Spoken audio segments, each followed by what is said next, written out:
which is the third month of the Islamic calendar, Muslims globally, commemorate the birth of Prophet Muhammad, peace and blessings be upon him, which is called Maulud Nabi.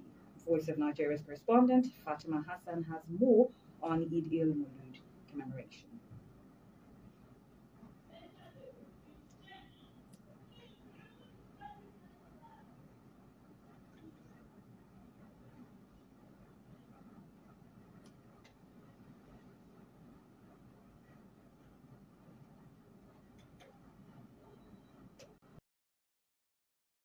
Video is the chairman of the Islamic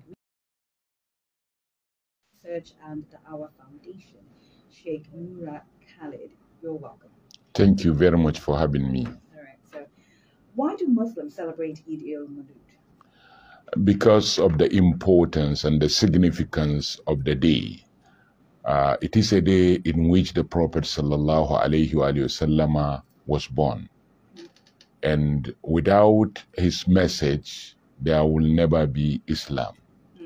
And therefore, it is time when the Muslims not only celebrate, but reflect the teachings, and especially the aspect of morality of the teachings. How did the Prophet sallallahu alaihi wasallam lived with other people outside the faith? How did he conducted his family life?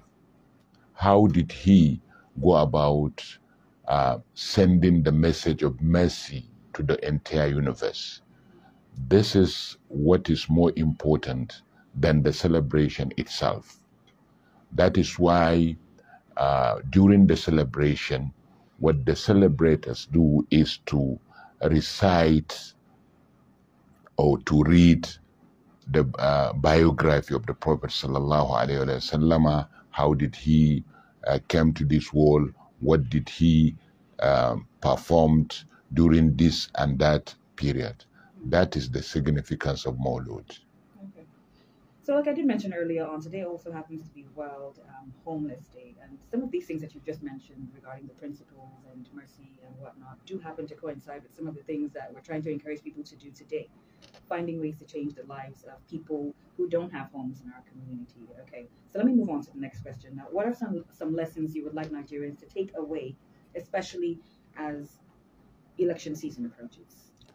Well, the most important lesson I want Nigerians to take from the life of the Prophet sallallahu alaihi wasallam is that of peace, love, and tolerance. If we have peace in our country, we are going to enjoy dividends of democracy.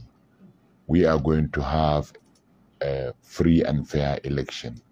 But we cannot arrive at any peace without love.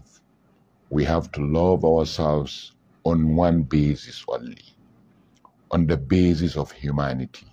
We are all human beings, and by extension, on the basis of neighborhood.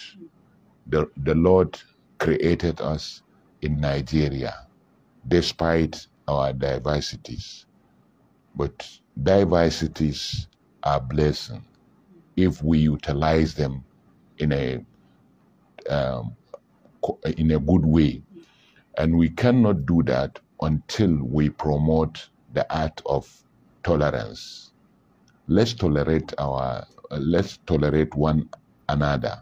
Whatever I see in you that I did not agree with, let me tolerate you and agree that you are human.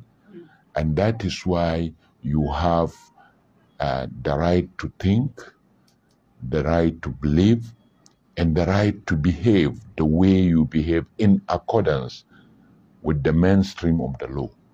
So if we can do this, Nigeria would be a good place of living. Thank you so much, Sheikh Nura Khalid, chairman of the Islamic Research and Da'wah Foundation. I'd have loved for us to go on, but we're pressed for time. Thank you. We're going away with a powerful message from Sheikh: peace, love, tolerance for humanity. Up next, we've got the world news. Do stay with us on this edition of On the Scope.